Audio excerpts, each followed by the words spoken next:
Ngayong mag-uumpisa o nag-uumpisa na ang tag-init, nais tiyakin ng Department of Energy o DOE na sapat ang supply ng kuryente.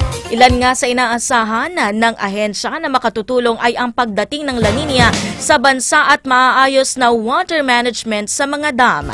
Alamin ang kabuang detalye kay Don Pamulaya. Don. Inaasahan ng Department of Energy o DOE na ang pagdating ng La Nina ay makakatulong sa pagpapababa ng tumataas ng temperatura sa bansa bunsod ng dala nitong mga pag-ulan. Sinabi rin ni DOE na tinitiyak ng National Administration ang patuloy na pagpapakawala hanggang Hunyo o Hulyo sa Pantabangan at Magat Dams na makakatulong sa pagsuporta sa pangangailangan ng kuryente sa Luzon.